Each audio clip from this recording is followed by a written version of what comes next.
I met Lynn in August of 2001. A friend of mine got a group of 6 or 7 of us together to go to WeFest, and the last minute she said there was this new girl at her salon that was coming along, and she thought maybe I would like her. Her name was Lynn.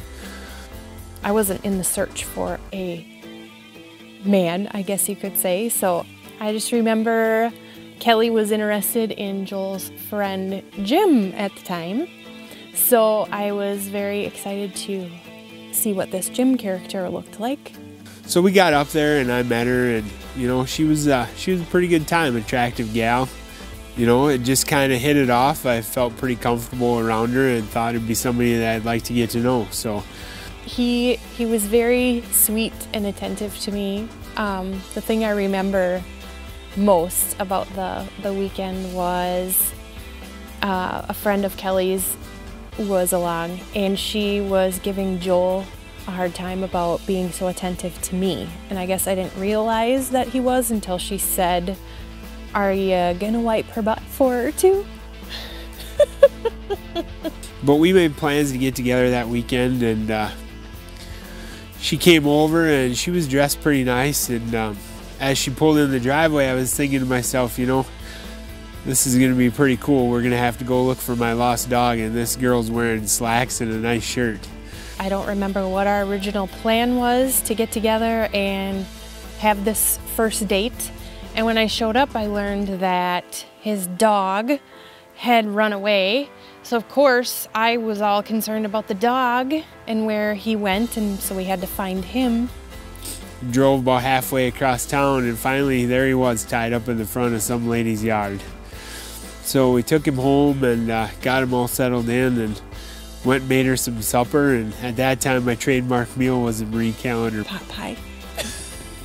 It was good. So whenever I see Marie Callender pot pies, it makes me think of our first date. I was pretty good at making those. So then we sat down and we watched a movie, and when she got up to leave, I was ready to say goodnight, and you know, I'm not really the aggressor in a relationship, so I didn't really say too much. And before she left, she goes, "Well, are you gonna kiss me or what?" Or something like that. "Well, do you think maybe I could have a kiss, Joel?" And I said, "Well, sure, that'd be nice." So you know, that was our first date. And we had talked about going to WeFest the following year, and just was planning on doing that because I had gotten free tickets from my grandma, and all we'd have to do is go up and just pay for camping. And I said, "Well, do you wanna go?" And she goes, "Well, you know, I was over at the pet store today, and I saw this little beagle, and Joel, he is just so cute. I just don't know what to do." And I said, "Well, I suppose you get to choose. You were either going to WeFest or you're coming home with the dog." And it wasn't 2 days later, here she comes with this little dog. And his name's Toby, and he's just the cutest little guy. We found him at the pet store in Faribault. Joel is a huge Peanuts Snoopy fan, and I'm a huge animal lover, and being we live together, I've always had pets, and we didn't have a pet, and I knew Joel was a huge animal lover, which I love about him, and we have that in common, which is a huge plus because I don't know that I could be with anybody that wasn't. But she decided that maybe we should look for a house in Otana, and I wasn't quite sure if we were ready for that yet, I guess. But then the trailer park kind of gave us an ultimatum. We either had to get rid of my hunting buddy Jax, or we had to find a house. So obviously we're moving. We are not getting rid of a dog. No way, no how. I would live in my car before I would get rid of a dog. We started looking for a house, and we found one in Otana, and it was in the good neighborhood on the south side of town, right kind of where we had wanted to be if we were going to move into town, so we couldn't really turn it down. Fell in love with the house. The backyard was already fenced. It was just Colin Jackson Toby's name, so it was meant to be. We moved into our house 5 years ago, and we've been there since and love it. You know, I guess our relationship has just kind of progressed. It's just kind of moved along. There was no real one moment in time where I thought to myself, you know, Lynn is the one that I wanted to spend the rest of my life with. There's just it just kind of gradually came about. You know, the little things that she does for me, they're just so special. I never had a huge aha moment. I've always loved Joel with all my heart. It was never that I didn't love him enough or never thought that he was the one. I just never, ever felt in a hurry to ever get married. We had been in our relationship for a while, and we were kind of at a crossroads, maybe, I guess, as far as I could see. I'd asked her if she had wanted to get married a couple of times, and she never really showed any interest. You know, she said that she wanted to spend the rest of her life with me, but she wasn't real sure if she wanted to get married. And so about 2 years ago, she came to me and asked me if I wanted to go to this class. It was a love and respect class, and you know, I was thinking, why not? That was the Lord opening the door for the both of us to really realize what was sitting in front of each other, in the sense that, what are you waiting for? I made you for one another. You know, not only did that class teach me how to communicate with Lynn and, you know, understand when she said things to me, kind of what she was trying to say, but, you know, it also kind of made me wake up and realize how marriage isn't just a procedure and a piece of paper. I mean, it's more than that. It's making a commitment to your wife, and it's you know, always being there for her, and you know, standing by her side. Basically, when it comes to anybody else, they're not as important as your wife is going to be. So after that class, you know, I realized that I was truly ready. The Lord really opened my eyes to marriage and what a relationship is supposed to be and can be. So for me, it was very meaningful and very moving. So to see the changes in Joel as well, giving his heart to the Lord and seeing the Lord work inside him, really just showed me that the Lord is good. And he was telling me through Joel that he was the one and there wasn't anything to be scared of. And it was just a really cool thing. So we talked about it a little bit more, and she was kind of giving me the sign that maybe she was ready. We started looking at rings, and she pointed one out in a catalog, and I'm thinking, you know, that's a pretty nice looking ring. I really had, you know, no idea how easy it was going to be to find it, but you know, I thought I'd give her a shot, because this is the woman that I wanted to spend the rest of my life with, and this is the ring that she wanted, so I was going to give her what she wanted. Yeah, it's more of an antique style.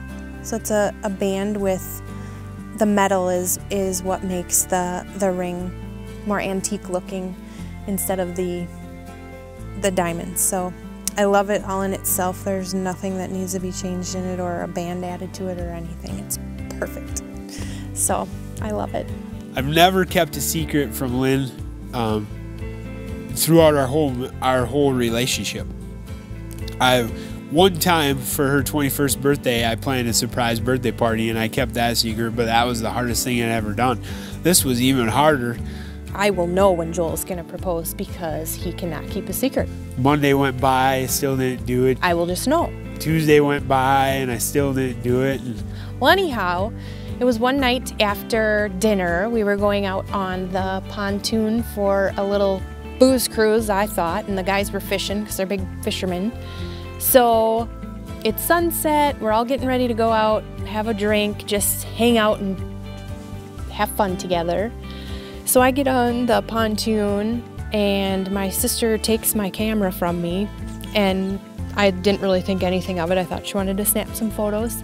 And we get going, and I saw her shuffle everybody to the back of the pontoon, and Joel sat down across from me on the pontoon, and here I turned around and asked Leslie for my camera because she had taken it from me when we got on the pontoon.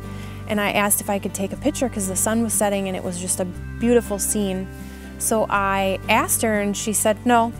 I kind of laughed and looked at her husband and he gave me a look like, okay.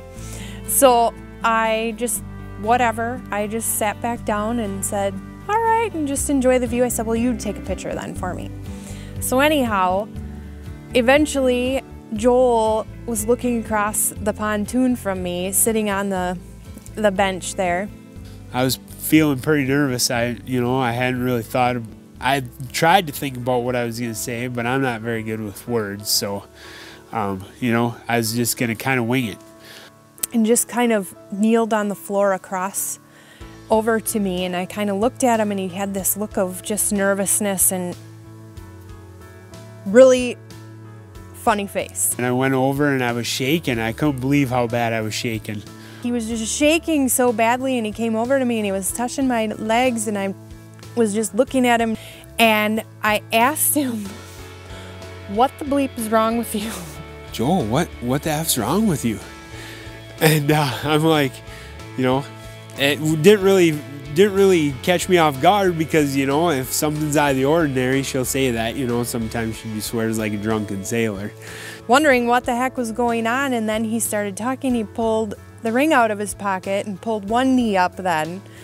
And then I saw the ring and I think I went blank and got totally quiet. And I looked at her and I said, Lynn, I love you, and I think you're wonderful, and I want to spend the rest of my life with you. And I pulled the ring out of my pocket and I gave it to her, and she was just absolutely blown away. It was so sweet and so beautiful. So there's Leslie then taking pictures. She has champagne, she has everything. I remember looking back at her and thinking, oh my gosh, this is why you're being a weirdo. So it was awesome. There's lots of things that I love about Lynn. I love her funny facial expressions, the little things that she does. She'll leave me notes. She'll get a craving. We'll be sitting there watching TV and she'll get a craving. She's like, I really could use a couple of chocolate chip cookies. And she almost always has a tub of ready to go dough in the fridge. So she'll get up and warm the oven up, throw in a couple of cookies, and have a glass of milk. And I just think it's funny that, middle of the night, all of a sudden you got a craving and you got to feed that sweet tooth. He has the most beautiful large heart you would ever imagine.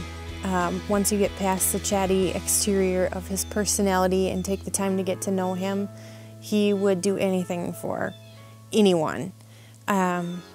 He just endlessly gives of his time, and I'm so blessed to have someone like that and have someone love me like that.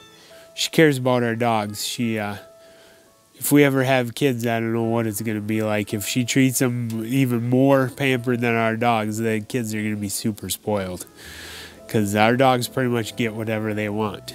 I do love that he's chatty. I do love that he can talk anyone in and out of a hole.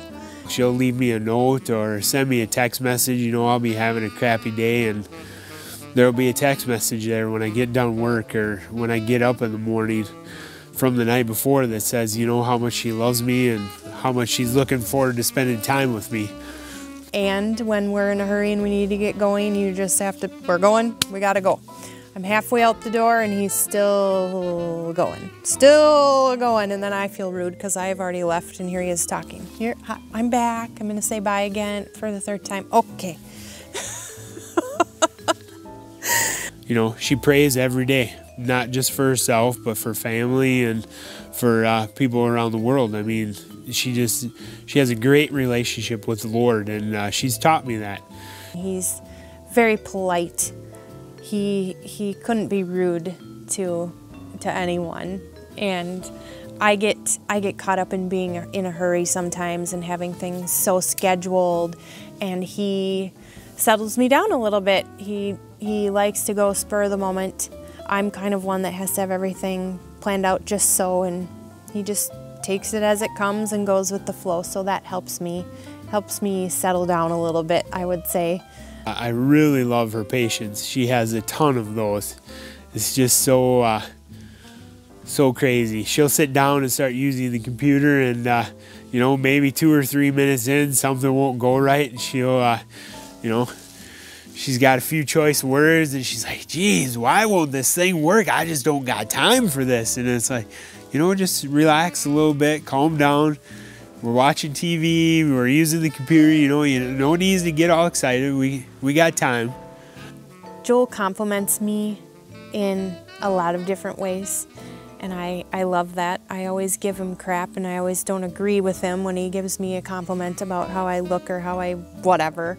But a lot of times people would stop doing that when you give him a negative comment back, and he never does. He keeps on being positive towards me and telling me different things. So that's really sweet, because it would be easy to stop doing that when someone tells you, oh, shut up, when you just don't feel good about yourself.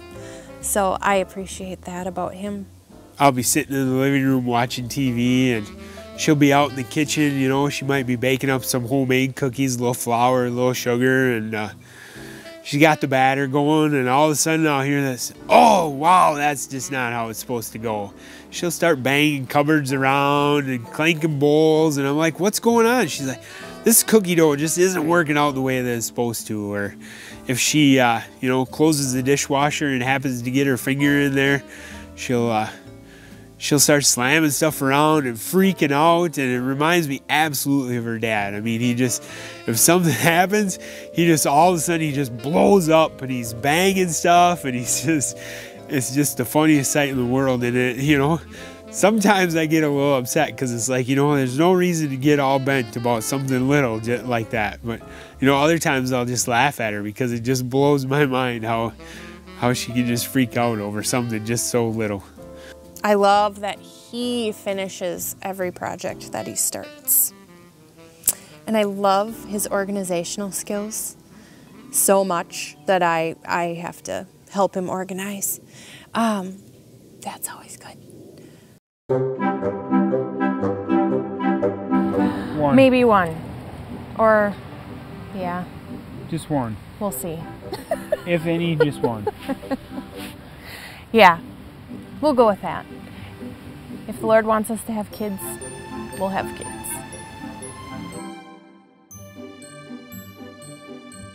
Not really sure. Not very much longer, because I'm starting to get kind of old. I don't want to be the grandpa taking his kids to sporting events. So if we do have any, it'll be within the next 2 years. There's our plan. We have a plan.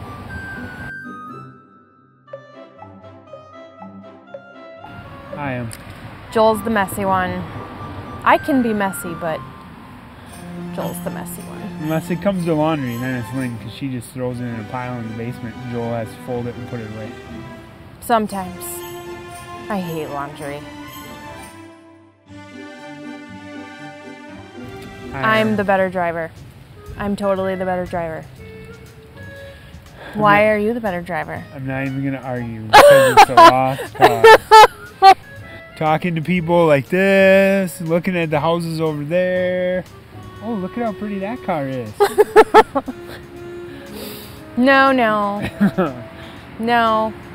Like when we go by a big field and there's deer and you're like, did you see that? It's like 5 minutes, eyes off the road. We're lucky. We're lucky.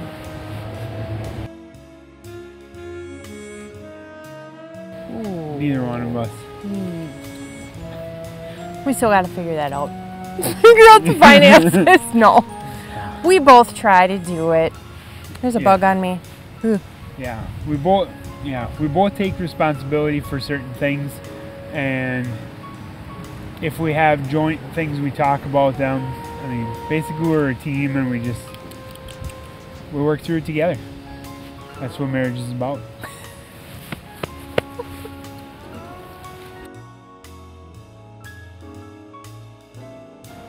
No. Yes. Most of the time. Absolutely not. Isn't that advice that people have given you?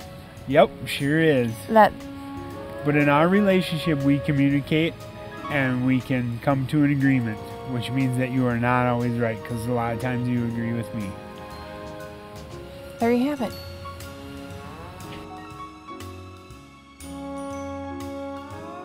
Seeing if we are blessed with children, and just being able to travel and make a plan and move forward with our family. I'm looking forward to growing old with somebody that I love very much. That's what I'm looking forward to. He's so sweet.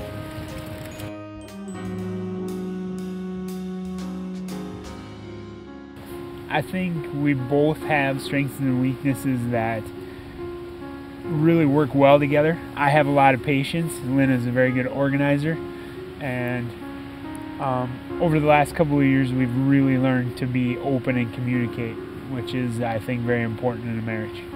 Always trying to be open with one another and always keeping that window open. The other thing is we have the Lord in our life. You know, that's pretty important too. That's a bond that we have. You know, we bring Him in and let Him guide us, give us strength to make it through the things that we have to get through together. Yeah.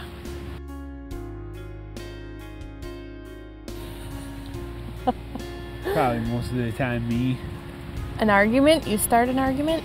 Yep. Lynn will say something, just trying to be nice and let me know how she wants it done, and if I don't always agree, then I will argue, because I like to argue. Kind of an argumentative person. Well, an argument sounds terrible. An argument to me sounds like yelling and screaming and bad stuff. I would say a challenge. We have challenges sometimes. Heated discussions. Heated discussions that can turn into arguments. You guys don't really have arguments? We have arguments. Sometimes. Sometimes. They're a lot less though. A lot less. We, you know, usually now we listen to the other person and there's a lot more respect as to what they have to say. Yep. And we understand that, you know, we aren't always going to agree, so we just kind of come to a common ground. So yeah, I'd say there's less arguments. I mean, obviously there's always some, but they're not as many.